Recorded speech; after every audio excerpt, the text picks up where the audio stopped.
World Facebook site. We are streaming live. It is 7 o'clock Eastern time on October the 16th on Wednesday, October the 16th on Wednesday, 2019.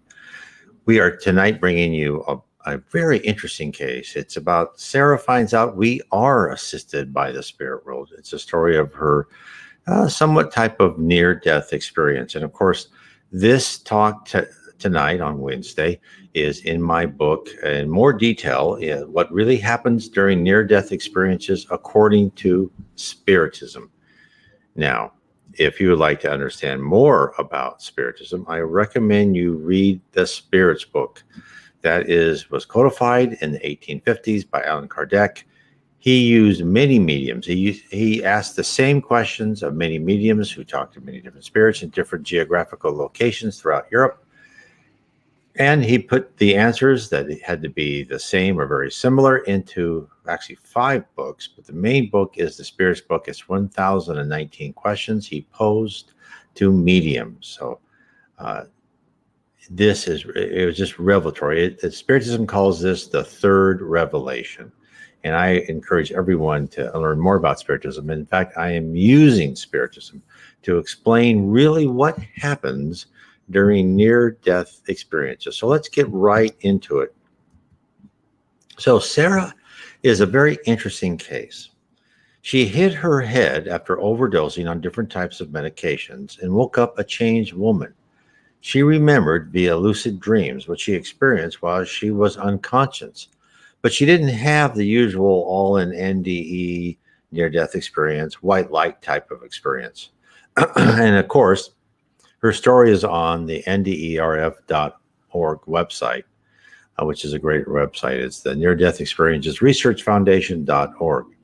Now, Sara's case illustrates how we encounter not only modify our attitude towards life, but also our entire physical body and alter how we process our sensory input and thoughts.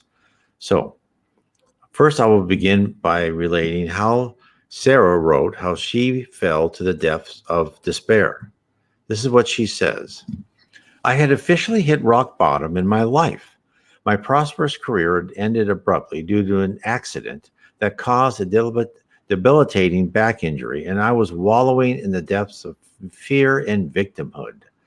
The doctor told me that my back would require surgery if I ever wanted to have a normal life again, but I had no means to pay for it. Angry bouts of precancerous skin tumors have begun to pop up all over my body.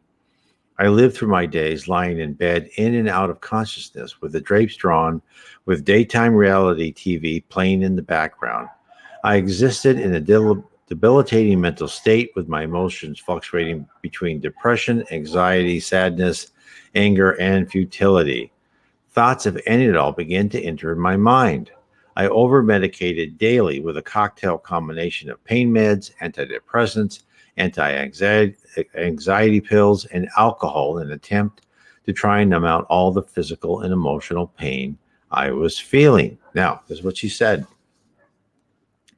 Here's one of the most common themes of many NDEs, suffering. Why is this?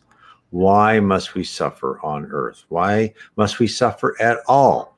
Unfortunately, there is a good answer, and it's supplied by Spiritism. The more you study Spiritism, the more you'll understand this, take it to heart, and accept it. And accept it for the good things you can do with it. So, first, being trapped in a material body, because we are spirits, right? We are really not that much physical, but as we go higher and higher, we become less physical and more energy. So being trapped in a material body affords us the opportunity to learn what is not possible to apprehend in the spirit world. And I shouldn't say possible, but it's much more efficient to change your character here than if you're already in some level of heaven and your environment is full of love and companionship. It's harder to change your fundamental character and personality.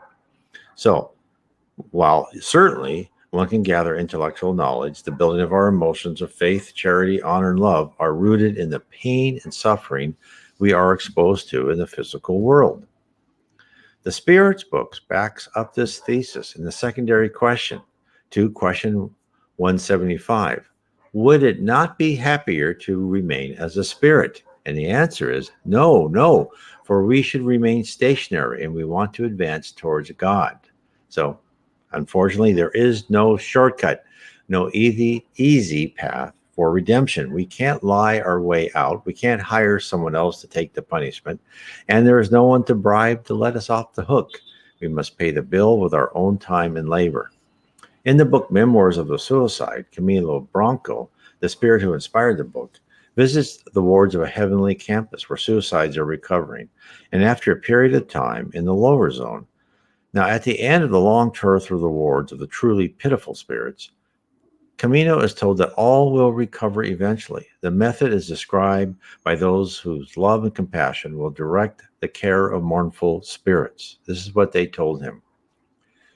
Pain is the great teacher, which will correct their anomalies and reconcile them with the law. God is infinite mercy, my friends. He wants his people to live in harmony with the eternal beauty of his laws. And since we know that these laws are incorruptible, it is up to us to obey and respect them so we don't wind up having to drink the bitter gall of the consequences that we created for ourselves with our free will when we left a natural and luminous pathway. So, pain, the teacher, is exactly what Sara was experiencing. Her suffering focused her thoughts. Her mind was honed in on her life like a laser. She thought of ending her life because of what she had reviewed. Her mental and physical life had been totally deteriorated. Sara had reached the end of her rope. Only then did she determine to try once more to ask God for help. This is what she said. I became so lost one day that I knew I had reached the brink to utter darkness. I cried out in agony from my heart, asking God to save me. I was mad at God during this time and blamed him for my predicament. Previous to my accident, I had prayed for help in finding happiness in my life and had been in the accident instead. Things had become much worse instead of getting better. At the time of my first prayer, I remembered feeling guilty and ashamed because even though I had all the material comfort I needed and the perfect husband, I still didn't feel happy inside, and that something was missing. Oh, that passage that she wrote reveals so much about our life on earth and how we are led by the spirit world. Sara tells us that before her accident, she had prayed for help in finding happiness. Even though she had the money to buy what she desired and she had a wonderful husband, she still felt lost inside. God, the spirit world, had given her enough luxuries that any third world person would have traded their left hand for.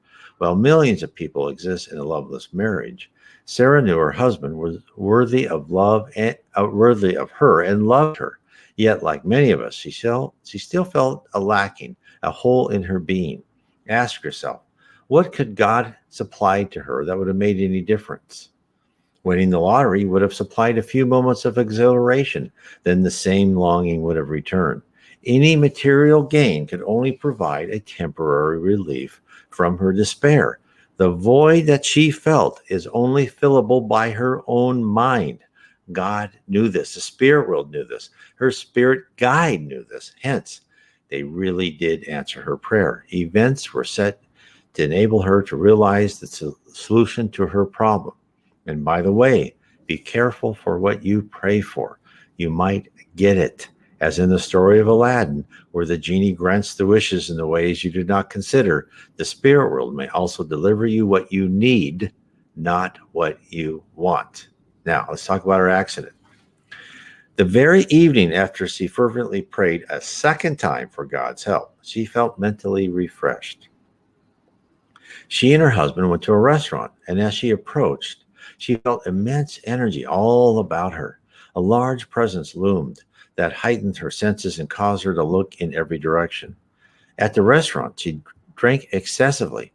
Her husband managed to get her to the car. She threw up on the drive home, next attempted to walk to the house after they arrived, whereupon she fell down and hit her head on the sidewalk. Her worried husband took her to the hospital. Okay, so she's had one accident where she hurt her back, had to be on pain meds, right? That was her first prayer. Then she had a second prayer. So, Okay, now you got to make me better. Now she reports what happened in the hospital. That first night in the hospital, I could feel all the inner emotional pain of all the people and even the doctors and nurses. I noticed that there was a very calm peacefulness that was radiating and generating love from my heart center, and that it was having a soothing effect on everyone around me, calming them and healing away stuff they had taken on. Strangers at the hospital befriended me, and hospital staff went out of the way to converse with me, much to the curiosity of my husband. I knew why, but felt the need to say nothing but just share a state of higher consciousness with everyone who came near. So that's what she said.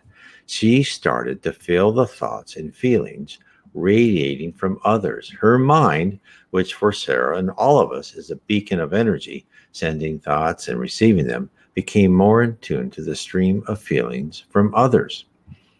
Andre Luis, the spirit who spent time in the lower zone before ascending to the celestial city of No Solar, wrote in his book, In the Domains of Mediumship, about the time when he was told how our minds are like the amount of energy transmitted to a light bulb and how it affects the amount of light displayed. Andre was interested in the analogy of our thoughts and the light bulb. He wished to know how the energy of the light bulb is related to our mental forces. His instructor quickly perceived his thoughts and explained the relationship. This is what he was told.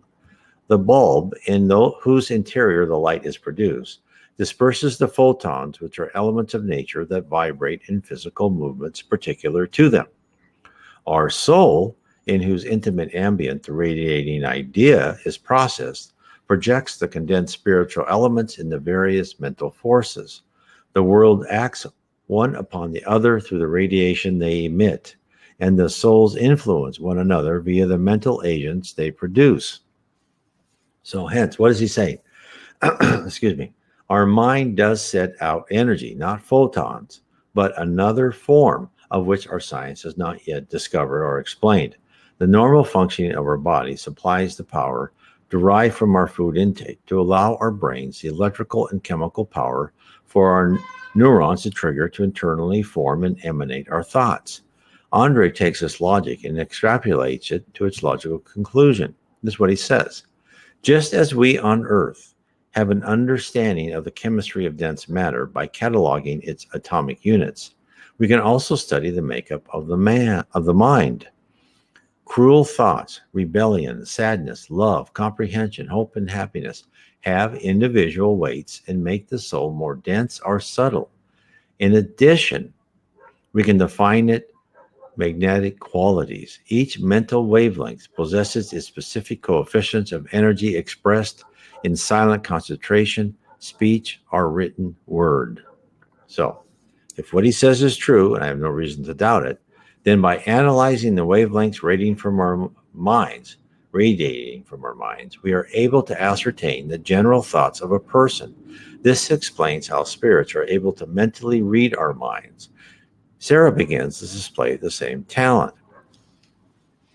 So, what I also like to tell you is we've also been told in those books that each of our thoughts are unique, and each of our thoughts are labeled with our unique number, right? We all have a unique identifier.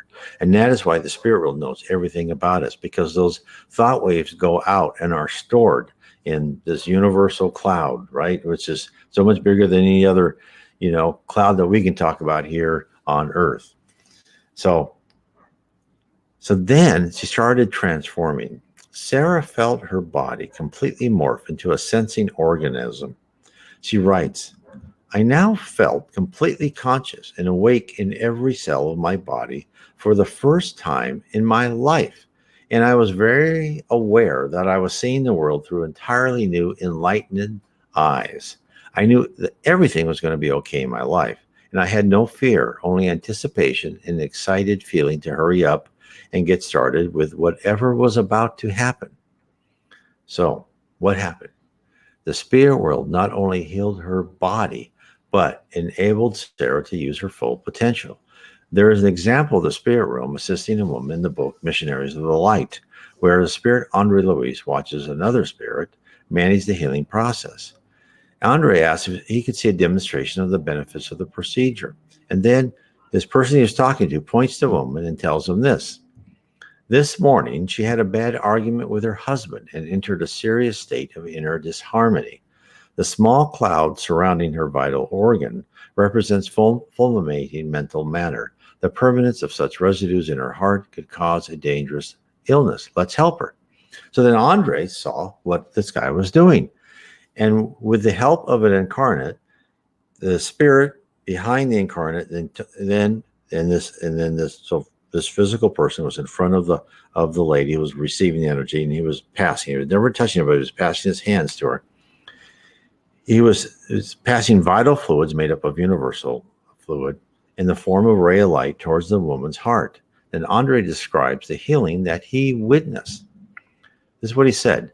Besieged by these magnetic principles, the small amount of black matter enveloping the mitral valve slowly moved away, as if attracted by the strong will of the spirit.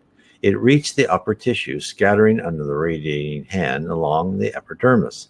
Then the spirit magnetizer began the more active phase of the passes, discarding the evil influence. He made a double pass over the epigastric area by lifting both hands and immediately bringing them down very slowly past the hips, down to the knees, repeating the same process and operation over the area several times. In just a few moments, the infirm woman's body returned to normal. Andre was amazed at the speed and completeness of the healing. Next, he was curious to know what would have happened to the woman if she didn't visit a spiritist center. Would she be able to heal herself? And Andre is told that anyone who is living a religion that follows the path of the good will receive spiritual assistance as long as they ask for help in prayer and trust God. Now, I also want to make sure I don't say that anybody has to be a member of an organized religion. Spiritism itself is not a religion. It is a doctrine. It is mainly that you have to be a moral, upright, loving person, honest. Then you will receive help. If you show yourself that you want to ascend in the spirit world, you are going to get so much help you won't believe it. So this tells us that Sara's plea to God wasn't just answered by the divine entity, but most probably a team of spirits sent by the spirit world, by Jesus, by God.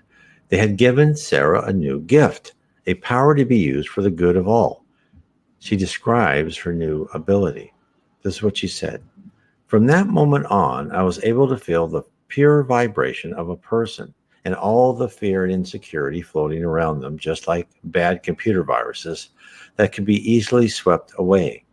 Something alive inside of me was able to speak to others' energy and reassure them that everything was really okay and it was all just debris that was swirling around. I knew inside myself, without a shadow of a doubt, that everything was and always had been okay and would continue to be so always. I knew there was a plan. I was able to sense fear energy as dense and weak and crying loudly. This never went away, and I help clients today sharing this gift among others that I have received. So, along with her new ability, Sara's head and body ceased hurting, and she recovered her ability to move her torso without pain or stiffness. For the first time in years, she was pain-free and able to discard all of her medications. Now, as others report in their NDEs, Sara talks of a plan. She doesn't know the details, but she knows there is one, right? Like other spirits before she came to Earth, Spiritism tells us. This is why Spiritism is so wonderful to understand. This is why, if you look at my books, right? Heaven and Below, Spirits in the Spirit Universe, How Spirit Guides Us, right? Spiritism 101, all these other books, they will tell you about the spirit world, why we are here on Earth. And the more you understand, just like Sara said, no, I know there's a plan. Everything's going to be okay. And it's true. There is a plan. Everything's going to be okay. All the trials and tribulations that we go through on this earth are meant for one reason. That is to educate ourselves in order to teach us something we needed. We may not remember what we did in a past life to deserve that. It doesn't make a difference. Whatever happens to you, some tragedy or drama or good things, learn from it and you will grow as a spirit and as a person, and you will be welcomed as a victorious person, spirit, into heaven when you arrive. Now, so just to summarize, Sara most probably created her own plan. And part of her plan was atonement for past wrongs, and part of her plan was probably labor for the good of others. In her plan, she divided her life most probably into two sections. The first half of her life was one of normal self-possessed person. She describes her intellectual growth. There was so much still to download and understand that what I came back was so immense, and it would take some quite a bit of linear time to accumulate in my body mind, so I began to meditate to speed up the process. I suddenly felt the craving to do this and discovered that I was instantly really good at meditating, even though I'd never done it before. Previously, my ability to focus even for a moment was impossible because my mind was all like a 5-year-old on a sugar high. Before this experience, I was extremely impatient and incapable of sitting still or listening or focusing for longer than a few seconds. Now, her description of a short attention span could fit almost all of us, right? Our culture does not promote introspection or contemplation of any sort. We are trained to move from one channel to the next in search of any available stimuli, except our own thoughts. Now, given the ability to use her cranial capacity as she should, her learning accelerated. Her intellectual boundaries have greatly expanded, even into areas where she shied away from in the past. See, this is what she says. My new understanding of numbers, math, and physics was both interesting and ironic because all my life I had struggled even with the simplest arithmetic. I still don't possess the knowledge to solve math problems, but I know I don't need to. I just have to apply the energy itself now and not try to figure the math part out. But I love numbers and equations and everything science related just the same. So this, what she said, this interesting understanding of complex equations is indicative of how spirits communicate. By wavelengths, numbers, ratios, transforming thoughts into math equivalents are aspects of communications between higher spirits. They'll send images, they'll send words, everything from one mind to another. And while the lower spirits still converse in words, using languages known to us on Earth, there is a universal idiom to those who roam the universe and live on higher planes. Sara's spirit knows this, although unable to completely connect with her spirit and full memories, she is acquainted with the practice. Now, what's the result of all this? The combination of the gifts bestowed and Sara's own dedication made her a new person, ready for the second phase of her life. First, she healed herself. This is what she said.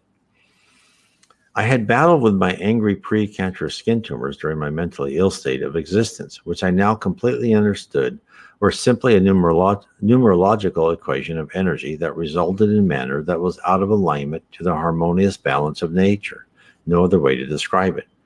In human terms, my cancer and my back injury were the direct result of my mental and emotional state and were manifesting into physical disease. I had no fear towards death or illness anymore, so I simply started directing or harnessing or aiming mathematical equations of harmonious love toward my ailments without really trying, but allowing, and it manifested a harmonious physical result. Everything that was out of alignment in my life, both emotionally and physically, healed quickly and efficiently. Now, many people will hear this and go, oh, how can that be? Well, this is why Spiritism is so important to understand. We think we are all physical. And, you feel your face, you feel the wall, everything.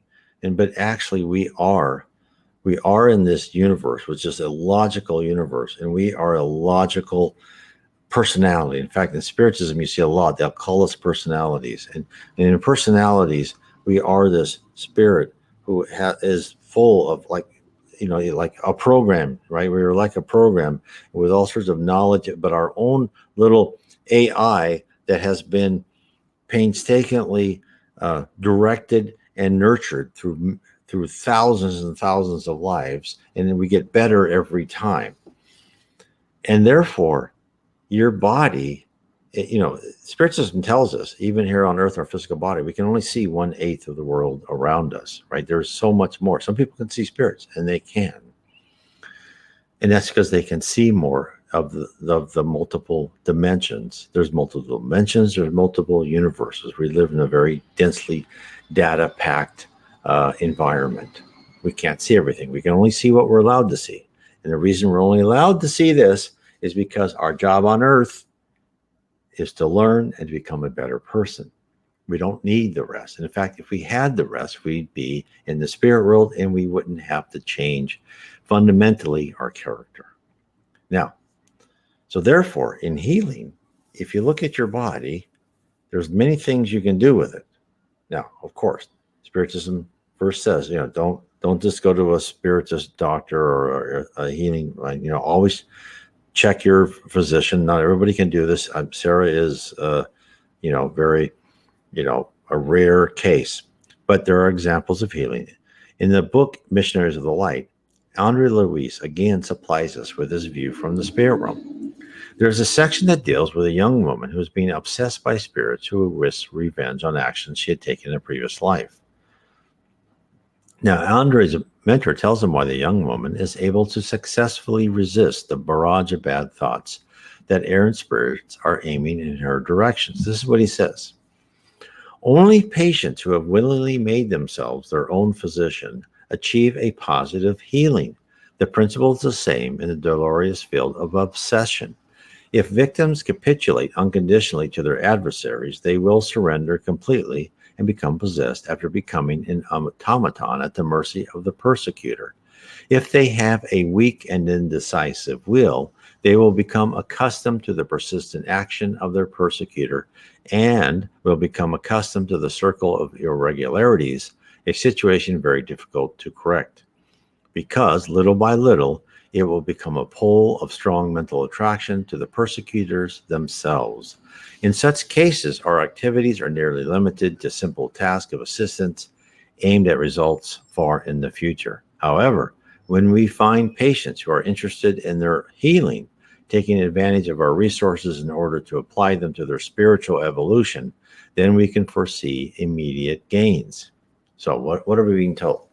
Just like in Sara's case, you too, whether you have a physical or mental illness, if you emphasize your spiritual strength, willpower, you reject bad thoughts, maintain your positive energy, much more difficult to do than for me to say it, you shall be actively assisted in your recovery by your friends in the spirit world.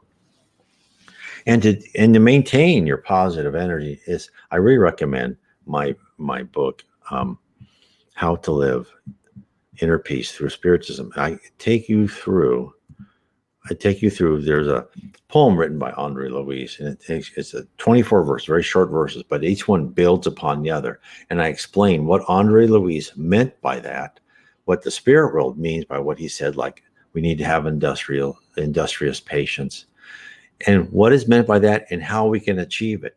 Then if you can achieve this state, you will too become less stress, which is stress is really one of our big causes of our illnesses. I know I went through that before I could discover Spiritism, and I was doing things at work and I was walking over people and I wasn't morally correct as I should have been. And I had stress and anxiety because I was not following my own conscience, right? This is all the spirit world wants us to do, is to follow our conscience. Because that's our consciences are a set of divine laws. And you can find all about this and how to live inner peace through Spiritism. So let's carry on with Sara's. Very interesting. So the spirit world is just waiting to help you. So Sara now, along with increased mental powers and a refreshed body, she has a new philosophy of life. This is what she says. I can sense now the most efficient way back to the love of Source is just to trust in the flow of nature and to love ourselves and others selfishly. Again, what she just said is exactly what Spiritism tells us, right? Is to love everyone. It doesn't mean you have to be a pushover and let everyone walk over you. No, but you just have to, if someone who is an immature spirit, let's say they're a robber or a pickpocket or some bum on the street, right? You don't have to hate them. You can protect yourself against them, but you just have to understand that that person is an immature spirit, and that probably at one point in time in your previous lives, you were at the same place. And that's why once you understand that everyone is on their own arc of existence in different states of spiritual maturity, you can forgive them more. It doesn't mean you can't take actions if something happens, but you can forgive them. So let me carry on what she said. We have the ability in this lifetime to gain mastery over our human thoughts and to become conscious observers of our continuous states of being humans. And so we can learn in a more efficient and non-judgmental way. I now know that the beauty is in the journey and not the destination. The more I allow myself to sift through my life experiences, I'm able to truly see all sides of the coin and learn traits like compassion, patience, and selfless love. Then I can become spiritual and fluid again and move back into the more spiritual states of awareness and into the light. So, Sara intuitively found the doctrine of Spiritism, that we are all immortal spirits who reincarnate to improve our souls. Our need is to practice love, charity, fraternity, and live honestly. Selflessness is the key. Help others, encourage all, be kind to everyone should be a daily ritual. It's not surprising that Sara came to the conclusion that she did, for Spiritism reveals that the natural laws of God are implanted in us. They are part of every spirit. We have the right to ignore them, but they are always there, and our conscience provides detailed interpretations of each thing we go through, for each code, each regulation in the pantheon of divine laws. Therefore, we don't need books like the ones I've just written, right? We have no requirements actually for dogmas or ritual. The Bible is wonderful, but it's not needed, as all the literature written by saints and others telling us how to behave and think really aren't necessary. For each one of us, we contain the complete code and within us, our conscience. We just don't listen. This is why the Bible and other teachings are important, right? I'm not saying that they're not important. I'm just saying that they're not essential if we would listen to our conscience. But they are important because it helps us understand. It exposes a new set of divine laws, but to convince our minds, our emotions, our passions to reflect for a moment and listen to our conscience, sometimes we need to read these other things and go, okay, now I understand. So the more you turn inward, and then now, how do you listen to your conscience? Now, I talk about this in How to Live Inner Peace Through Spiritism. But one of the important things, if you are set with something you want to do and you make a decision, what makes you feel more relaxed? Not more getting what you desire, but more relaxed and at peace. That's usually the right thing to do. Now, but all of us, and me included, are experts at rationalizing away why we shouldn't follow our conscience. That is what you have to unlearn. You have to unlearn that, well, if I do that thing, somebody could, not make much money, or we kind of, do something that's not very moral, but, it will really help me. Well, no, don't do it. Even if it affects you, make you poor or whatever. No, you got to learn not to do that. Now, am I perfect? No, absolutely not. I've done many things I regret, but hopefully I'm learning. So really our path to ascend spiritually is tattooed inside of us, a mark we can never erase. The map to happiness and bliss is clearly defined. Each road sign is unambiguous. We only have to heed the directions supplied to us. How many times have you read in the Bible where Jesus said, if anyone has ears to hear, let them hear? This is precisely what was meant. If you would just listen to what you are saying to yourself, you will know. Sara has tapped into dimensions beyond our comprehension. She sees, she senses, and feels the energy that we walk in every day. This is what she says. Now, as a practicing spiritual medium, I experience daily validation from clients that our souls really do live on eternally. I also know from the spirit world that this plane or dimension is just a tangible, shapeable learning matrix that has no emotion, except for what we humans attach to it, like the wave particle thing. And there are other worlds besides this one. I can even see the energetic grid in the sky now. And I also see millions of tiny light beings or energies that look just like fireflies buzzing around everywhere. I'm able to see an energetic force field around all things. Again, Sara is speaking from the Spiritist playbook. So, of course, Spiritism will take what Sara said and just give you much more definition and context to what she thinks. The universe is full of life. Spirits transfer themselves from place to place at the speed of thought. Hence the fireflies buzzing around because they're moving at the speed of thought. The speed of light is not a speed limit in the spirit world. Sara is blessed to see more of the world than we can. Now, I know of a person in Rio de Janeiro who can see spirits. He says they move in rapid motion like robots, each movement precise. They are beings less dense than we are and composed of more energy. Their thoughts transmit into action. Now, the spirit world has revealed to us that we can only determine a sliver of what is around us. In the book Workers of the Life Eternal, dictated by Andre Louise and psychographed by Francisco Chico Xavier, a spirit comments on the capability of incarnates. So, this is what they say. Notwithstanding the progress of scientific investigation, ordinary humans can currently perceive only about 1/8 of the plane where they expend their existence. Sight and hearing, the two doors that could expand their intellectual research, continue to be greatly restricted. For instance, let us consider sunlight, which compresses the basic colors that can be seen by corporeal eyes. We are only able to see the colors that go from red to violet, and most people see nothing past the last 5, which are blue, green, yellow, orange, and red.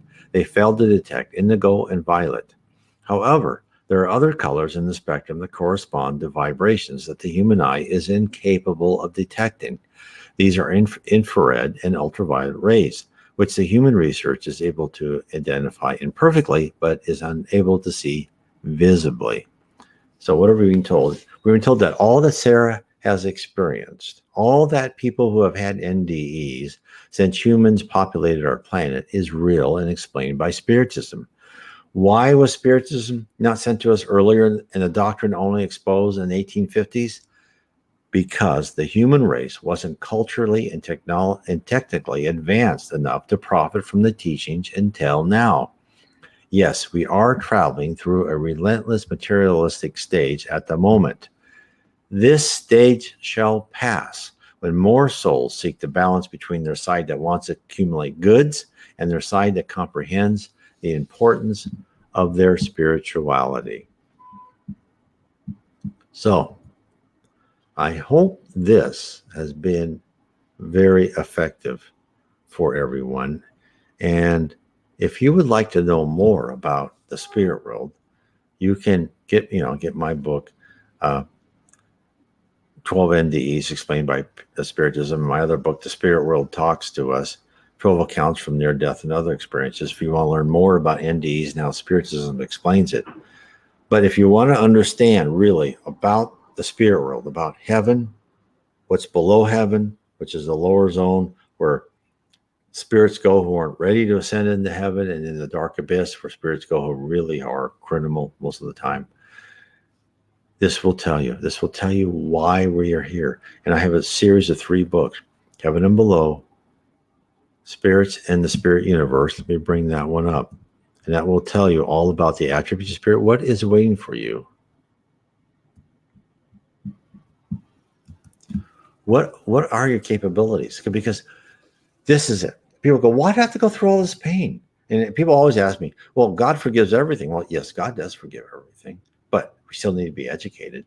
And you'll understand why we have to be educated when you understand the attributes and just the mental powers, the powers of a spirit. In the spirit world, thought is action. What does that mean? It means you create bands of spirits will get together and they'll create a building. They'll create life forms if they wanted to in the spirit world. They can do that. Now, would you take uneducated, mentally unstable people like most of us on earth, certainly not me, right? I wouldn't let myself have that much power unless I was thoroughly trained to control my mind all the time. This is so far beyond any fantasy or science fiction book where you have the power to create.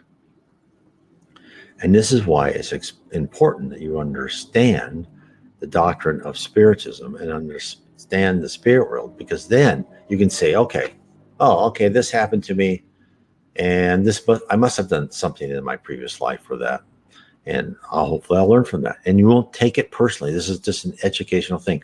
When someone, let's say, cheats you of money, like of an investment, and instead of hating that person, you go, oh, okay, well, I must have done the same thing in some previous life. And that person was used as an actor to teach me a lesson. And of course, that person did wrong, right? I'm not saying that person did wrong. You don't have to worry about revenge. Why? Because karma, the process that determines what happens in this life and will determine what happens in the next life, will take care of that person. You don't have to worry about that. You don't have to worry about being petty or jealous or anything. Everyone has their own arc. Your arc is all figured out. And you will help figure out your arc of your next life when you are in the spirit world. And then my last book in the series of 3 is How We Are Guided by Spirits. And it tells us how each of us are guided by spirits, right? How whole nations and cultures and races are guided by spirits. This is why this whole thing about identity politics is a waste of time. We go in different genders, we go in different races.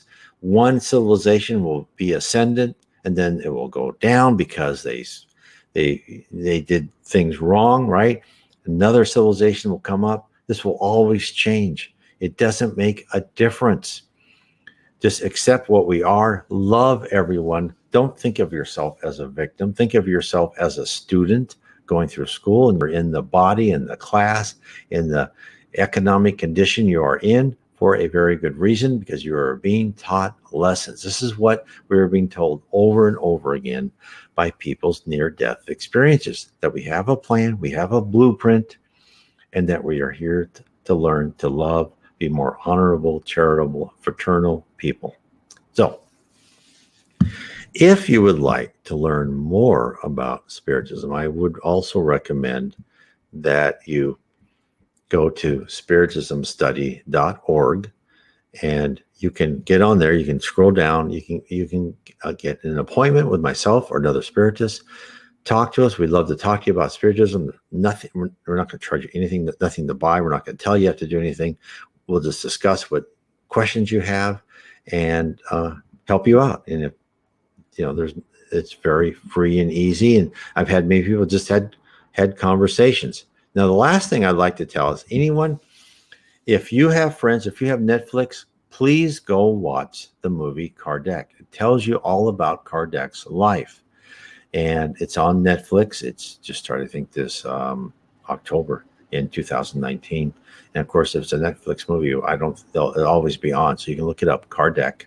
It's a wonderful movie. It's about how he just codified Spiritism. Tells about him. He was kind of like, he had the same attitude as I had. He didn't believe all the spirit stuff. You're weak. You're on a crutch. You don't need that. Until something happened to him that, oh my God, there is something to this. Same thing happened to me. It's like, oh, okay. Oh, maybe life isn't full of random events. Maybe there is predetermination. That's what happened to me. And when I found this predetermination, it's just like, holy, you know what? It just changed everything. And I tell you, I was told things that would happen in the future with such specificity. Yes, it could be possible, but it wasn't at all probable at all, in different things. And then as I got more into it, more things were revealed. And it's like, yes, we're not here alone on this planet. We're not just carbon-based life forms who are just this, here on Earth, and we might as well have as much pleasure as possible before we die and we're gone forever. No, I got news for you. It doesn't work that way. We are immortal spirits. We are on a track to ascend. If we have free will. God doesn't say you have to be perfect. So if we want to be as despicable or, selfish as we want to, we have that right. Just know this: when this planet ascends to a planet of regeneration, you'll probably go to a different planet and stay on a planet at the level of a planet of atonement. But other people will stay on the earth as a planet of regeneration and will be on the earth as a paradise that it truly will be at some day. And we are starting that now, probably starting about the year 2000. How long it will take, I don't know. My guess, about 1,000 years. I'm sure a lot of spiritists say that I'm wrong. A lot of people say that's going to be much quicker than that. So I don't know. That I don't know. That's just my interpretation and how I think. So you don't have to believe me on that. But the only people who will be allowed to stay are the ones who show themselves to be able to ascend in the spirit world. Now, it doesn't mean you have to be a saint. It doesn't mean you have to lock yourself into a cave, right? Or, no, you just have to be a good, honest, try your best. You don't have to be a perfect person, just to be learning and ascend. Anyway, I want to say good night to everybody. God bless everyone. God bless.